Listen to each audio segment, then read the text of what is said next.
आज का जो क्लास है वो 12th का जो बिहार बोर्ड जो 26 में जो एग्जाम होने वाला है 2026 में, उसका ऑब्जेक्टिव क्वेश्चन है। और मैं हर रोज में ऑब्जेक्टिव क्वेश्चन में 35 क्वेश्चन में करवाता हूं, और आज भी मैं 35 क्वेश्चन का सेट में लेके आया हूं।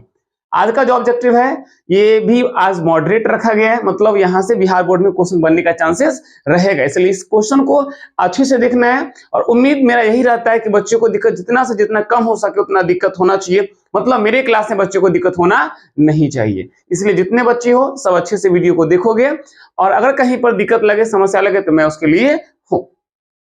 मेरा बच्चा पहला क्वेश्चन कह रहा है कि यहां पर चित्र दर्शाता है कि दो आवेश Q1 Q2 के कारण विद्युत क्षेत्र रेखाएं पर आवेशों का बाहरी चिन्ह क्या है। मतलब यहां कह रहा है जो यहां पर विद्युत क्षेत्र रेखा दिखाया गया, ये पहला आवेश यहां पर होगा और यहां दूसरा आवेश है, यहां दो आवेश का विद्युत क्षेत्र रेखा दिखाया गया है।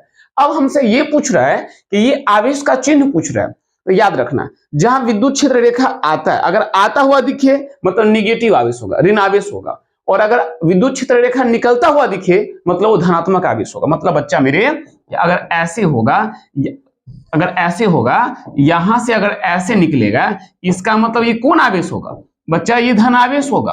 धन आवेश से निकलता है, धन आवेश से बच्चा निकलता है, ये प्लस चार्ज होगा। और यही मान लो अगर माइनस होगा तो इसमें क्या होता है, इसमें आता है, इसमें क्षेत्र रेखा जो होती है प्रवेश करती है, ऐसे प्रवेश करता है, ऐसे प्रवेश करता है। इसका मतलब तो यहां देख बच्चा क्या हो रहा है, यहां भी क्षेत्र रेखा आ रहा है, यहां पे तो आ रहा है क्षेत्र रेखा ऐसे आ रहा है, और यहां भी क्या हो रहा है, ये भी आ रहा है। इसका मतलब दोनों आवेश कैसा होगा, ऋणात्मक आवेश। दोनों आवेश बच्चा मेरे क्या है, देख रहा है दोनों समय आ रहे हैं ना, तो दोनों आवेश बच्चा मेरे क्या होगा, ये ऋणात्मक आवेश होगा। इसलिए तो विद्युत क्षेत्र रेखा क्या हो रहा है, वहां पे आ रहा है। देख रहे हो Q1 पे भी आ रहा है और यहाँ Q2 पर भी आ रहा है ना, इनके बीच विकर्षण भी काम कर रहा है। इसका मतलब जो चिन्ह होगा, जो आवेश ये होगा वही आवेश ये भी होगा। तो हम लोग का क्या लिखेंगे, दोनों क्या ऋणात्मक आवेश है। बात समझ रहे हो, दोनों बच्चा मेरे क्या है, दोनों ऋणात्मक आवेश होगा। यहाँ पर ऑप्शन नंबर ए हम लोग का क्या हो जाएगा, सही हो जाएगा। अगला क्वेश्चन पे आते हैं। नेक्स्ट क्वेश्चन बोल रहा है, यहां कह रहा है कि किसी वस्तु पर आवेश की न्यूनतम मात्रा कम नहीं हो सकती। मतलब कोई वस्तु पर आवेश का कम से कम कितना मात्रा नहीं हो सकता, तो कम से कम आवेश का कितना मात्रा चाहिए, 1.6 गुना 10 की पावर माइनस 19 कूलम। अगर इससे कम अगर आवेश है तब तो दिक्कत है, और अगर इतना आवेश है तब तो बहुत अच्छा है। यानी किसी वस्तु पर आवेश की जो न्यूनतम मात्रा होती है वो कितना नहीं होना चाहिए, मतलब मात्रा कम नहीं होना चाहिए। तो 1.6 इससे कम नहीं होना चाहिए, इससे कम नहीं होना चाहिए, इससे कम नहीं होना चाहिए। मतलब सबसे कम आवेश किसी वस्तु पर 1.6 गुना 10 के पावर माइनस 19 कूलम का ही होता है, इससे कम का आवेश नहीं होगा। क्वेश्चन नंबर 3 देखा जाए, यहां कह रहा है कि किसी आवेशित खोखला गोलाकार चालक के भीतर विद्युत क्षेत्र का तीव्रता, मतलब वो खोखला गोला है और ये आवेशित भी है, तो इसके बच्चा मेरे कहा भीतर पूछ रहा है, तो भीतर में ई का वैल्यू कितना, तो ई का वैल्यू अंदर में कितना होता है बउआ रे, 0 होता है। मतलब विद्युत क्षेत्र का जो तीव्रता होता है वो गोला के भीतर वो हमेशा कितना होता है, 0 होता है। अगर ई का मान बोलता है बच्चा मेरे केंद्र पर बोलेगा कि गोला के केंद्र पर, तो ई का मान कितना, 0। ई कहां बोलेगा, गोला के भीतर, तो बच्चा मेरे ई का मान कितना होगा, 0 होगा। इसलिए हम लोग का कौन ऑप्शन सी होगा, ऑप्शन नंबर हम लोग का सी यहां पर करेक्ट हो जाएगा। 4 नंबर देखा जाए, 4 में वो कह रहा है कि वायु में एक दूसरे से 30 सेंटीमीटर की दूरी पर स्थित दो आवेशित कणों के आवेश क्रम 2 गुना 10 की पावर माइनस 7, वो अरे ये पावर में ये 10 की पावर माइनस 7 है, तथा 3 गुना 10 की पावर माइनस 7 है, तो इनके बीच लगने वाला बल का परिमाण पूछ रहा है। तो बल का परिमाण, तो भाई देख एफ दूरी कितना है, 30 सेंटीमीटर, तो 30 सेंटीमीटर कितना होता है, तो ये होता है 30/100, 100 यहाँ कहां चला गया मीटर, मतलब ये इसको ऐसे लिख सकते हैं 3 और 10 गया ऊपर तो माइनस में 1 यहाँ लगा देंगे मीटर। तो ये मेरा किसका वैल्यू हो गया, दूरी का मान हो गया। तो बोर्ड एफ इज इक्वल टू होता है 1/4 pi epsilon not Q1 into Q2, अब बट्टा क्या होता है R का स्क्वायर, ये बल का फॉर्मूला होता है। अब बच्चा मेरे इसका मान तो हर किसी को पता होगा, 9 गुना 10 की पावर 9 होता है। अब Q1 बोर्ड कितना है, 2 गुना 10 की पावर माइनस 7, अब Q2 बोर्ड कितना है, Q2 का मान 3 गुना 10 की पावर माइनस 7 हो गया। अब बट्टा क्या बोले, R का स्क्वायर, तो R कितना, 3 गुना 10 की पावर माइनस 1, तो 3 गुना 10 की पावर माइनस 1 है, फिर 3 गुना 10 की पावर माइनस 1, तो 3 तिया 9 से 9 चला गया। अब देख ले 3 दूना कितना हो गया, 6, और 10 की पावर देखा जाए -1 -2, ऊपर गया तो +2, तो 9 और 2 कितना हो गया 11, और 10 की पावर यहाँ कितना -7 -14 हो गया। मतलब 6 गुना 10 की पावर, बेस समानता गुना में घात जुड़ जाता है, तो +11 -14, तो यहाँ से बच्चा मेरे कितना आ गया -3 न्यूटन, यानी 6 गुना 10 की पावर -3 न्यूटन। तो यहाँ पे हम इसको लिख सकते हैं 6, और 10 की पावर -3 मतलब मिली होता है, मिली होता है, और मिली का सिंबल स्मॉल m होता है, यहाँ पर m लगा देते हैं और यहाँ लगा देते हैं n, मतलब 6 मिली न्यूटन हमारा आंसर हो जाएगा। ठीक है,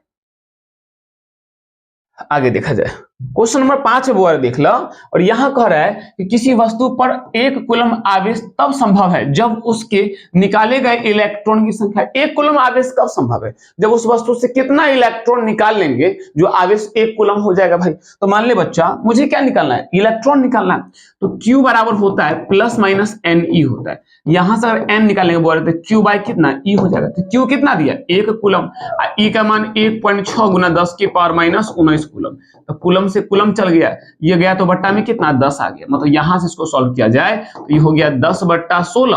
अब बच्चा मेरे ये अगर पावर को नीचे से ऊपर ले जाए तो -19 था, ऊपर गया तो +19 हो जाएगा, 10 की पावर +19 मतलब एगो 10 ले लो तो 100, अब बट्टा में 16 गुना 10 की पावर कितना 18, यानी 6.25 गुना 10 की पावर कितना 18 इलेक्ट्रॉन, यानी किसी उस वस्तु से कितना इलेक्ट्रॉन निकालना होगा, तो 6.25 गुना 10 की पावर 18 इलेक्ट्रॉन निकालना होगा। तो हम लोग का ऑप्शन नंबर हो जाएगा, ऑप्शन नंबर सी हम लोग का करेक्ट होता है। या पूछता है 1 कूलम आवेश कितना इलेक्ट्रॉन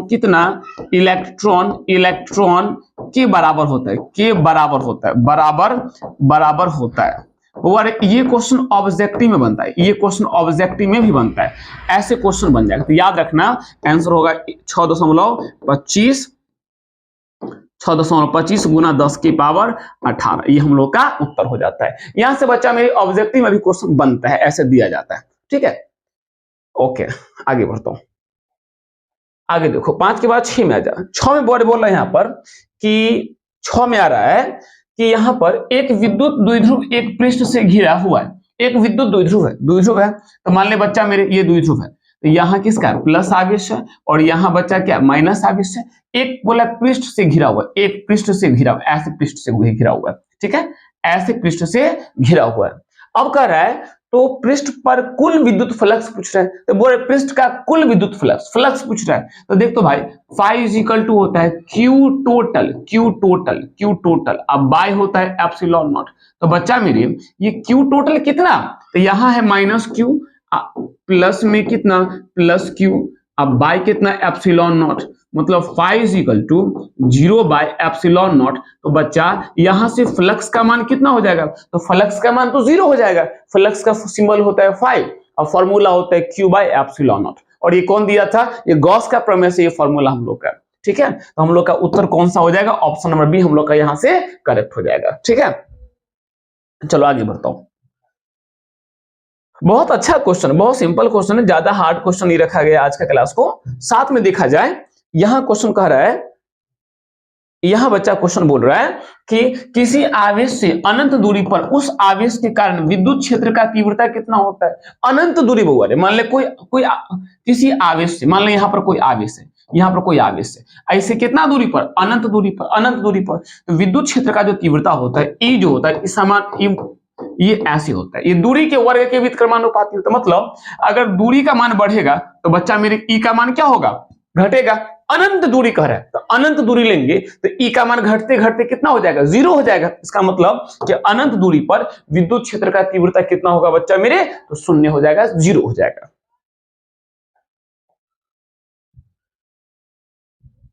यहां देखो, यहां कह रहा है यदि दो आवेश के बीच दूरी बढ़ा दी जाए तो आवेशों के विद्युत स्थितिज ऊर्जा का मान क्या होगा। बच्चा मेरे दो आवेश के बीच का क्या करना है, दूरी बढ़ाना है, तो दूरी बढ़ाओगे तो कह रहा है स्थितिज ऊर्जा का मान पूछ रहा है, तो ये होगा बढ़ भी सकता है और घट भी सकता है। रीजन समझ।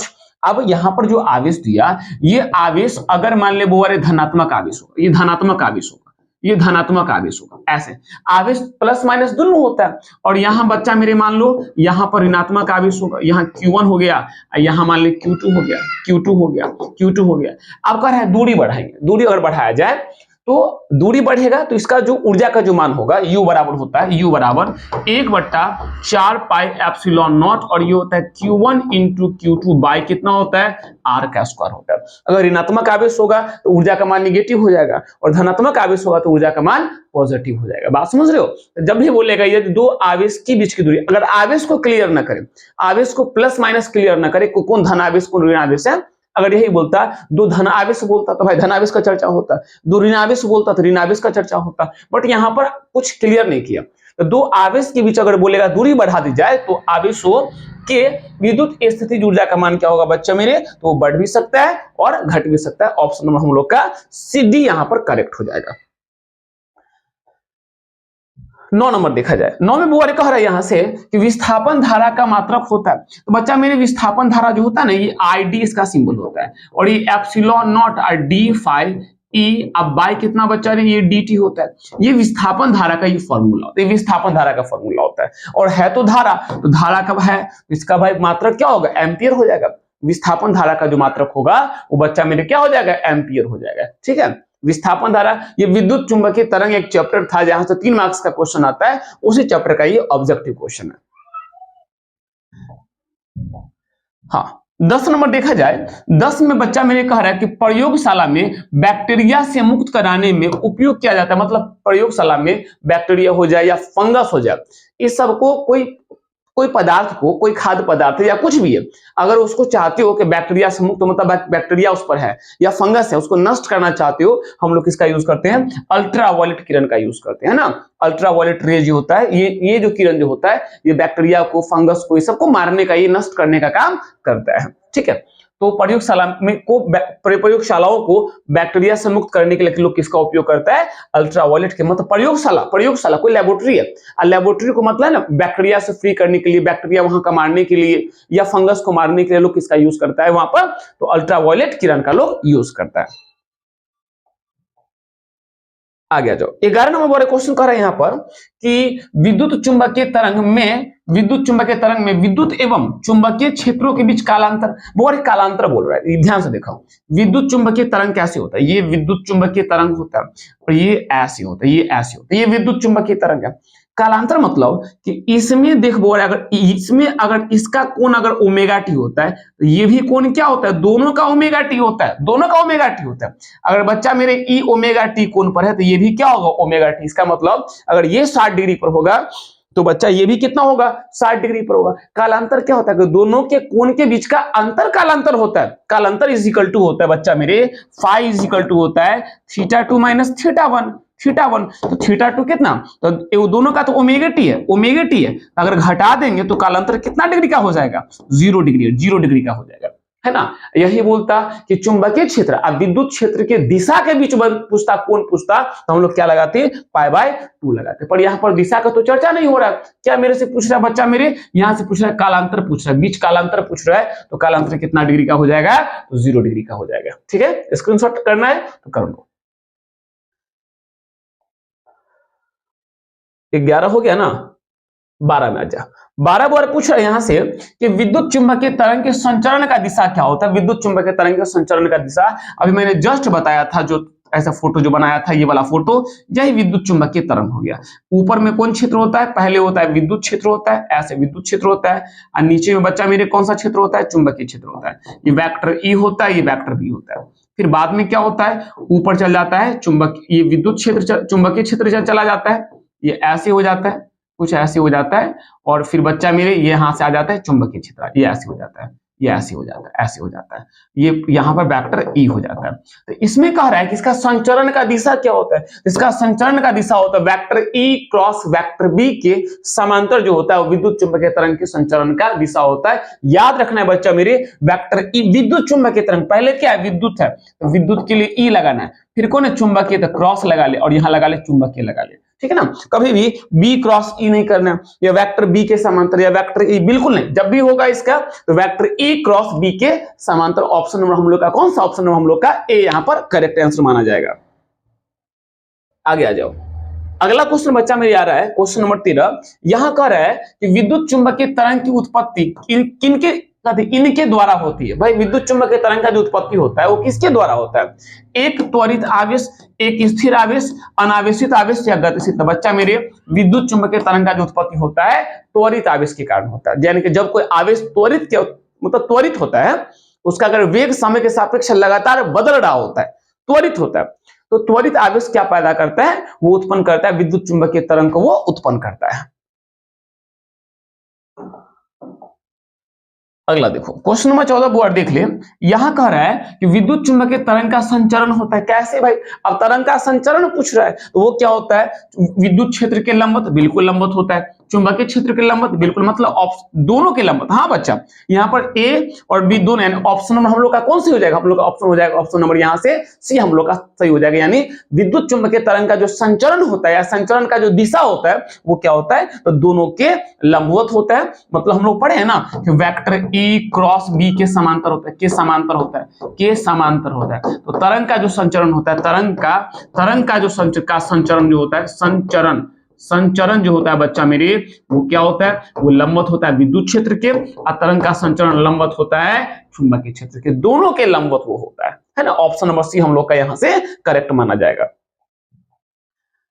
15 नंबर देखो, 15 में बच्चा बोल रहा है यहां से इनमें से कौन सा गलत कथन है? कौन सा गलत कथन है भाई? कह रहा है विद्युत चुंबकीय तरंग अनुप्रस्थ, बिल्कुल अनुप्रस्थ है भाई। विद्युत चुंबकीय तरंग अनुप्रस्थ तरंग ही माना जाता है। विद्युत चुंबकीय तरंग निर्वात में प्रकाश के वेग से, बिल्कुल सही है। निर्वात में विद्युत चुंबकीय तरंग का जो चाल होता है वो प्रकाश के चाल के बराबर होता है। अब यह कह रहा है विद्युत चुंबकीय तरंग के वेग सभी माध्यम में समान। नहीं भाई, विद्युत चुंबकीय तरंग में प्रकाश भी क्या है? विद्युत चुंबकीय तरंग है। अब प्रकाश का वेग सभी माध्यम में समान होगा? नहीं होगा। पानी में वेग घट जाता है, हवा में वेग ज्यादा रहता है, कांच में वेग और घट जाएगा। मतलब माध्यम बदलने पर विद्युत चुंबकीय तरंग का जो वेग होता है बच्चा मेरे, वो बदल जाता है। तो यहां पर बोल रहा है कि निम्नलिखित में से कौन कथन क्या है? कौन कथन गलत है? गलत कथन पूछ रहा है। तो गलत कथन बोले कौन बन रहा है? तो विद्युत चुंबकीय तरंग का जो वेग सभी माध्यम में क्या होता है? समान। तो ये हम लोग का कथन क्या है? गलत कथन माना जाएगा। आगे आ जाओ, क्वेश्चन नंबर 16 वर्ड देख लो।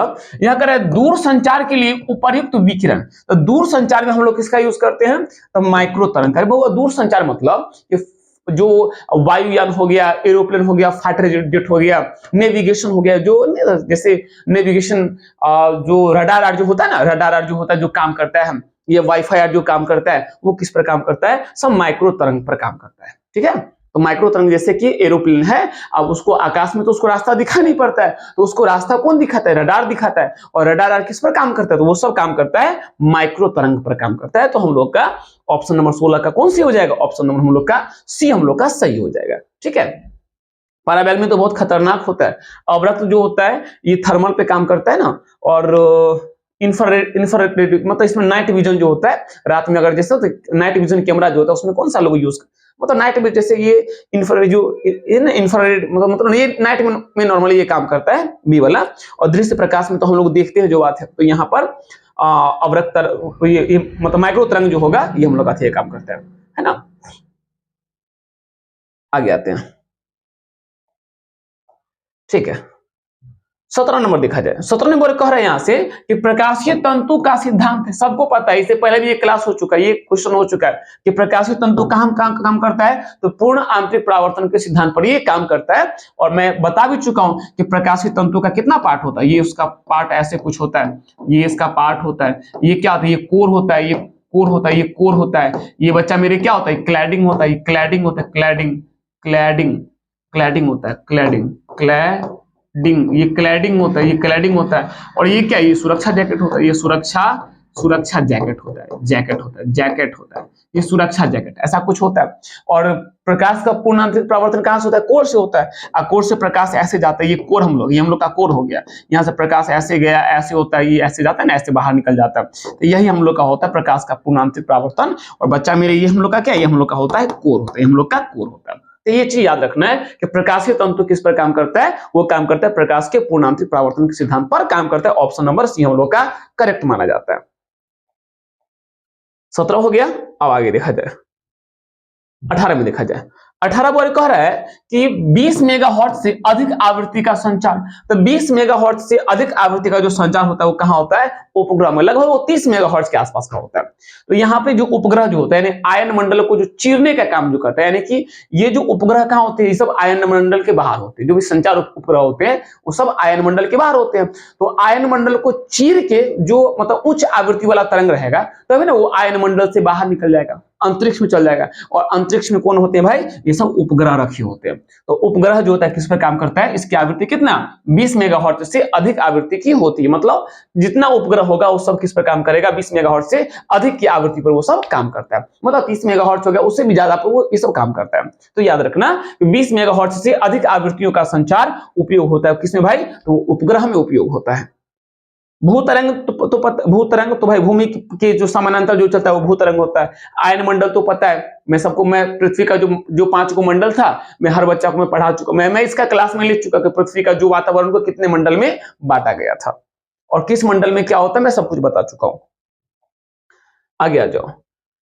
अब यहां बोर्ड दे रहा है कि वाक सिग्नल का आवृत्ति परास। वाक सिग्नल मतलब जैसे मैं बोल रहा हूं ना तो ये वाक हो गया, ये बोलना यानी बोलचाल जो हम लोग करते हैं। तो ये जो सिग्नल है, ये जो संदेश जो होता है, तो कह रहे इसकी आवृत्ति परास कितनी होती है? इसकी आवृत्ति परास होती है 300 हर्ट्ज से कितना हर्ट्ज होती है बच्चा मेरे? 3100 हर्ट्ज के बीच में इसका आवृत्ति परास होता है ना। वाक सिग्नल का आवृत्ति परास कितना? वो होता है 300 हर्ट्ज से 3100 हर्ट्ज के बीच उसका आवृत्ति परास होता है। आगे देखो 20 नंबर क्वेश्चन बच्चा बोल रहा है कि इलेक्ट्रॉनिक संसाधनों का उपयोग करके इंटरनेट के उपयोग द्वारा व्यापार को प्रोन्नत करना कहलाता है। अभी क्या है, वो जो फ्लिपकार्ट से जो ऑर्डर लगा देते हो बच्चा सब, और आज ऑर्डर लगाते हो 5 दिन के बाद क्या पार्सल चला आता है, तो यहां से क्या, यहां से व्यापार हो रहा है। हम लोग बिजनेस कर रहे हैं, मतलब जो कंपनी हमें जो सामान डिलीवर करती है वो तो बिजनेस कर रही है ना, वो व्यापार कर रही है। तो ये जो व्यापार करता है ये कहलाता है, क्या कहलाता है भाई? ये सब कहलाता है ई कॉमर्स कहलाता है ना।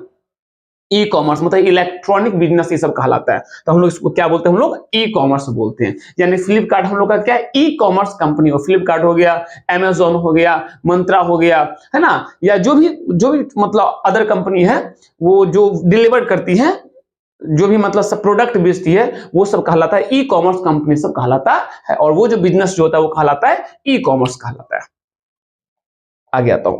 अगला क्वेश्चन बोल 21 नंबर देखा जाए, और 21 में बच्चा मेरे क्या बोल रहा है? यहां कह रहा है कि मॉड्यूलन कितने प्रकार का होता है। तो बच्चा मेरे मॉड्यूलन कितने प्रकार का? 3 प्रकार का होता है। आयाम मॉड्यूलन, आवृत्ति मॉड्यूलन और कला मॉड्यूलन, ये 3 प्रकार का होता है। पहला कौन सा होता है? पहला होता है आयाम मॉड्यूलन, आयाम मॉड्यूलन। बच्चा मेरे दूसरा क्या होता है? आवृत्ति मॉड्यूलन, आवृत्ति मॉड्यूलन। तीसरा क्या होता है? तीसरा होता है कला मॉड्यूलन। ये 3 प्रकार का मॉड्यूलन होता है। पहला होता है आयाम मॉड्यूलन, दूसरा होता है आवृत्ति मॉड्यूलन, और तीसरा क्या होता है बच्चा मेरे? कला मॉड्यूलन होता है। ठीक है, आगे आता हूं। 22 नंबर देखो, 22 में कह रहा है कि संचार उपग्रह का आवर्तकाल बोरे 24 घंटा। संचार उपग्रह बोलने का मतलब जो भू स्थिर उपग्रह होता है, इसमें कौन आता है बोरे? इसमें आता है भू स्थिर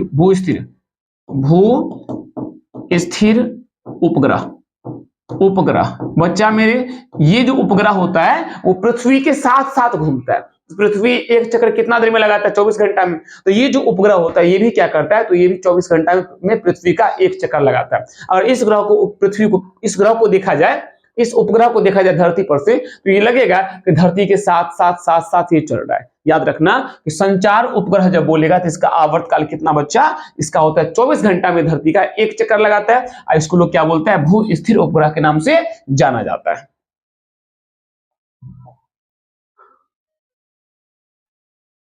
23 नंबर देखो, 23 नंबर बच्चा बोल रहा है कि डिजिटल सिग्नल संभव है। वो कितना भाई? 0 तथा 1 का मान ना मैं बता चुका हूं। सिग्नल 2 प्रकार का होता है, एक एनालॉग होता है।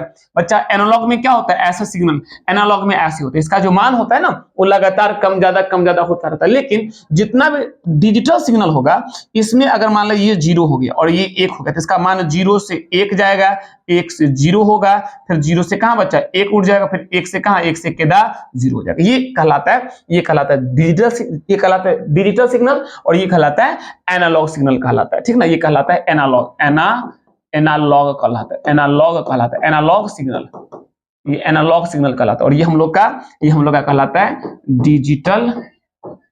डिजिटल सिग्नल कहलाता है, सिग्नल। बात समझ रहे हो? ठीक है, आगे आते हैं। अगला क्वेश्चन बच्चा मेरे बोल रहा है 24 नंबर, यहां कह रहा है कि रडार तथा दूर संचार में किस विद्युत चुंबकीय तरंग का उपयोग करता है। रडार और दूर संचार, मतलब मैं बोला था ना माइक्रो तरंग जो होता है इसका उपयोग लोग रडार में करता है। मतलब कि जो वायुयान जो होता है, वायुयान काम किस पे करता है? रडार पर। फाइटर जेट काम किस पर करता है? रडार पर। और रडार सब किससे चलता है भाई? सब चलता है सूक्ष्म तरंग से। ये माइक्रो तरंग जो होता है इस पर काम करता है, ये सब है ना, ये सब माइक्रो तरंग पर इस पर काम करता है। तो हम लोग का रडार तथा दूर संचार में किस विद्युत चुंबकीय तरंग का उपयोग किया जाता है?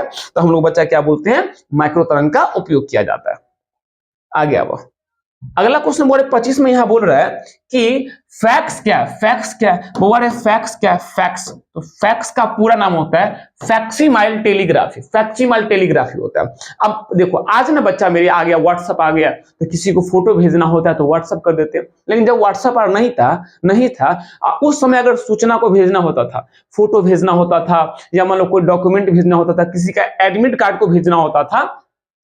आज मान लो किसी को एडमिट कार्ड भेजना है तो क्या करते हैं लोग? मेल कर देता है, ना तो लोग व्हाट्सएप कर देता है। तो पहले जीमेल और नहीं था, पहले मेल नहीं था, पहले व्हाट्सएप नहीं था, तो पहले क्या चलता था? फैक्स चलता था, फैक्स। और फैक्स का पूरा नाम फैक्सीमाइल टेलीग्राफी प्रतिचित्रण मशीन, प्रतिचित्रण इसका नाम होता है प्रतिचित्रण मशीन। प्रतिचित्रण बच्चा मेरे क्या होता है? मशीन होता है। ये प्रतिचित्रण मशीन होता है, ठीक है, मशीन में होगा, मशीन होता है, प्रतिचित्रण मशीन होता है, मशीन, ये प्रतिचित्रण मशीन होता है। इस चीज को याद रखना है, ठीक है। 26 नंबर क्वेश्चन बच्चा कह रहा है कि क्यूरी ताप के ऊपर लौह चुंबकीय पदार्थ, क्यूरी ताप के ऊपर लौह चुंबकीय पदार्थ क्या हो जाता है भाई? तो वो पारामैग्नेटिक हो जाता है। पारामैग्नेटिक मतलब वो हो जाता है अनुचुंबकीय हो जाता है, अनुचुंबकीय, वो अनुचुंबकीय हो जाता है। अनुचुंबकीय मतलब क्यूरी ताप के अगर ऊपर का तापमान करेंगे, क्यूरी ताप के ऊपर का जो तापमान करेंगे तो वो लौह चुंबकीय पदार्थ अपना चुंबकीय गुण खो देता है। और जब लौह चुंबकीय पदार्थ अपना चुंबकीय गुण खोता है तो वो क्या बन जाता है? वो बन जाता है अनुचुंबकीय पदार्थ, यानी कि पारामैग्नेटिक बन जाता है ना। डायमैग्नेटिक मतलब होता है प्रतिचुंबकीय पदार्थ, अर्धचालक तो पता है, और विद्युत रोधी मतलब जिससे धारा का प्रवाह नहीं होता है वो कहलाता है विद्युत रोधी कहलाता है।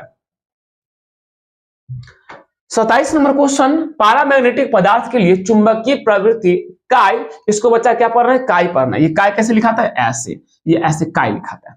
काय की परम ताप पर निर्भरता होती है। तो बच्चा मेरे काय क्या होता है? ये परम ताप के व्युत्क्रमानुपात ये होता है।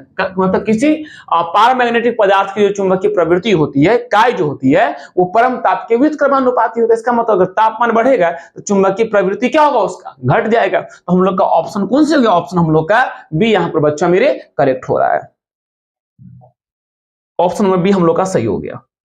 28 में आ जाए। 28 नंबर बोल रहा है यहां से कि पृथ्वी के चुंबकीय क्षेत्र का मान पृथ्वी के सतह पर लगभग कितना होता है? एक गॉस होता है। एक गॉस बच्चा मेरे कितना? ये होता है 10 के पावर -4 टेस्ला होता है। एक गॉस कितना? 10 के पावर -4 टेस्ला होता है। यानी पृथ्वी के चुंबकीय क्षेत्र का जो मान होता है वो पृथ्वी के सतह पर कितना बउआ? एक गॉस होता है। और एक गॉस कितना के बराबर? 10 के पावर -4 टेस्ला के बराबर।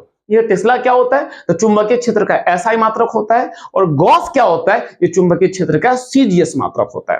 यानी कि चुंबकीय क्षेत्र का एसआई बोलेगा टेस्ला होता है। और चुंबकीय क्षेत्र का सीजीएस बोलेगा तो ये क्या होगा? गॉस होगा। जी फॉर गॉस होता है, ठीक है। एक गॉस कितना? एक गॉस 10 के पावर -4 टेस्ला होता है। याद रखना इस सब चीज को। आगे आता हूं। 29 नंबर बोल रहा है यहां से कि विषुवत रेखा पर चुंबकीय नमन कोण का मान, बच्चा मेरे विषुवत रेखा पर कितना होगा? 0 डिग्री। और जब बोलेगा कि चुंबकीय ध्रुव पर, ऐसे बोलेगा ध्रुव पर बोल देगा कि चुंबकीय नमन कोण बोलेगा, नमन का मान बोलेगा। नमन का मान तो कि हम लोग बोलेंगे 90 डिग्री। बच्चा मेरे कितना बोलेंगे 90 डिग्री। विषुवत रेखा पर कितना डिग्री 0 डिग्री और ध्रुव पर कितना डिग्री बउआ ये होता है 90 डिग्री होता है। याद रहेगा विषुवत रेखा पर चुंबकीय नमन का मान 0 डिग्री और ध्रुव पर कितना होता है तो 90 डिग्री होता है। 29 हो गया, 30 में आ जा। 30 बोल रहा है यहां से कि ध्रुव प्रबलता का ऐसा ही मात्रक है। ध्रुव प्रबलता का ऐसा ही मात्रक, ध्रुव देख m इजिकल टू क्या होता है 2ml होता है, तो यहां से small m is equal to capital m/2l होता है। अब वो m क्या है तो ये चुंबकीय आघूर्ण, ये चुंबकीय आघूर्ण, ये चुंबकीय आघूर्ण हो गया। चुंबकीय आघूर्ण को इसको बोलता है, चुंबकीय आघूर्ण बोलता है या चुंबकीय द्विध्रुव आघूर्ण भी कह सकते हैं। तो चुंबकीय आघूर्ण का होता है एम्पियर मीटर का स्क्वायर। अब बच्चा मेरे 12 है ना, तो 12 मतलब लंबाई हो गया, इसका कितना होगा मीटर, तो मीटर से मीटर कट गया तो क्या मिलेगा एम्पियर गुना मीटर। हम लोग का ऑप्शन कौन, ऑप्शन हम लोग का सी यहां से करेक्ट हो रहा है। ठीक है, एम्पियर मीटर इसका आंसर हो गया। ध्रुव प्रबलता का ऐसा ही मात्रक क्या होता है एम्पियर इंटू मीटर होता है। बस 31 में आ गए।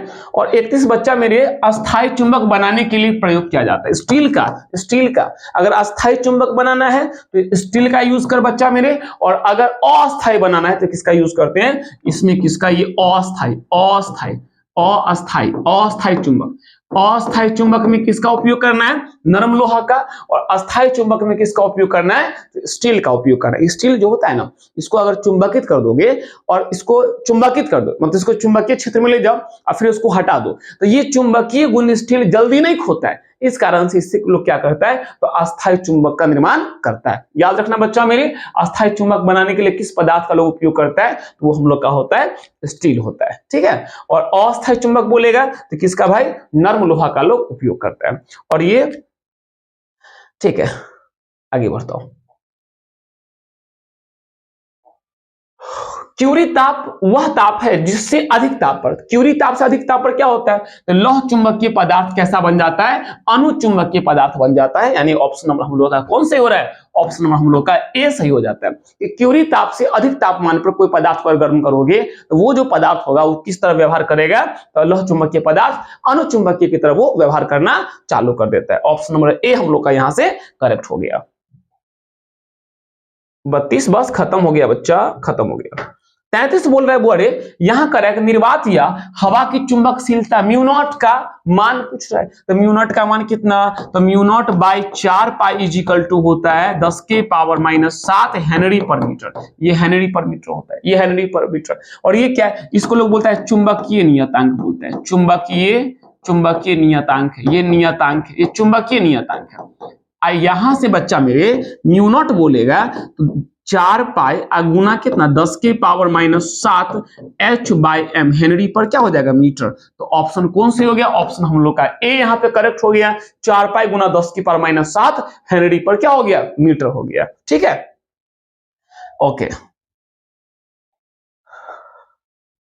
34 देखा जाए, 34 बच्चा मेरे बोल रहा है यहां से कि द्विधारी संख्या 11 मतलब 3 को 1 दिया हुआ तो इसको बदलना है बाइनरी में, इसको बदलना है 10 धारी संख्या में, क्या 3 है ना तो यहाँ पर इसको कितना डब्बा ऐसे डब्बा बना, यहां से 1 1 3 को यहां लगा दे और यहां बच्चा मेरे 2 लिखो, यहां पर भी 2 लिखो और यहां भी 2 लिखो। अब इसकी पावर 0 कर दे, इन्हें 1 कर दे, यहां 2 कर दे। अब इसको इंटू कर दे, इसको इंटू कर दे, इसके साथ इसको इंटू कर दे और जोड़ दो, जो होगा हम लोग का आंसर हो जाएगा। तो 1 गुना 2 का स्क्वायर प्लस में 1 गुना 2 के पावर 1 प्लस में 1 गुना 2 के पावर 0। तो वो वाले देख तो 2 का स्क्वायर तो 4 होता है तो 4 एकम 4 हो गया, फिर 2 एकम 2 हो गया और 2 के पावर 0 मतलब 1 होता है, 1 होता है, याद रखना 2 के पावर 0 का मतलब कितना होता है 1। और किसी भी संख्या का पावर कितना हो 0 हो जाता है, वैल्यू कितना होता है 1 होता है। तो 1 एकम 1 हो गया, तो 4 2 6 1 कितना हो गया 7। तो हम लोग का आंसर कौन सा हो जाएगा, हम लोग का ऑप्शन नंबर सी यहां से करेक्ट यानी कि सही हो जाएगा। आगे आजा, अगला क्वेश्चन बोल यहां देख ध्यान से, ये बोल रहा है कि दिखाए गए चित्र में तार्किक द्वार के संयोग निरूपण करता है। मतलब ये जो फोटो दिया गया है ये कौन सा द्वार है तो बच्चा मेरे ये कौन सा गेट है, ये और गेट है, और ये कौन सा गेट है नॉट गेट है। अगर दोनों को प्लस कर देंगे तो ये कौन सा गेट बन जाएगा, ये बन जाएगा नॉर गेट बन जाएगा। और नॉर गेट का जो फाइनल जो फोटो होता है, ये फाइनल जो फोटो होता है बच्चा मेरे ये ऐसे होता है, ये नॉर गेट का फाइनल फोटो होता है, ऐसे होता है। कौन सा गेट होता है? ये नॉर गेट होता है। ये ऑप्शन, ये इनपुट होता है, दो इनपुट होता है और ये हम लोग का आउटपुट y हो जाता है। और ये कौन सा गेट है? ये हम लोग का नॉर गेट है। तो यहाँ पर हम लोग ऑप्शन नंबर कौन सा लगा देंगे? ऑप्शन हम लोग यहाँ से बी लगा देंगे। बात समझ रहे हो? और बच्चा आज जो था वो 12th का ऑब्जेक्टिव का 35 क्वेश्चन में आज करवा दिया। ऐसे ही 35 क्वेश्चन जब तक बिहार बोर्ड का एग्जाम नहीं हो जाता है तब तक हम लोग का ये आता रहेगा। और ये हम लोग का प्रैक्टिस बैच है, यानी कि ये हम लोग का प्रैक्टिस ही चलेगा। जिस तरह मैं करवा रहा हूँ उस तरह रोज प्रैक्टिस करते चलना है। और इससे पता क्या चलेगा कि हम लोग कहाँ पे हैं, हम लोग कितना ऑब्जेक्टिव को कंफर्म कर चुके हैं, कितना ऑब्जेक्टिव हम लोग का तैयार हो चुका है, वो हम लोग को पर डे पता चलता रहेगा। तो करना है कि पर डे क्लास करना है और यहाँ से ऑब्जेक्टिव को बस प्रैक्टिस करना है। 1 से लेकर 35 तक लिख लेना है। और जब मैं क्वेश्चन करवाऊं तो क्वेश्चन जैसे मैं बोलूंगा ना, तो क्वेश्चन को पढ़ना है, उसका आंसर खुद से लगा लेना है। और तब जब मैं जब टिक लगाऊंगा तो वहां से मिला लेना है। और लास्ट में ये देखना है कि 35 में से कितना क्वेश्चन हम लोग का सही हो गया। आज के लिए इतना ही। बहुत बहुत धन्यवाद। फिर मिलता हूं अगले क्लास में।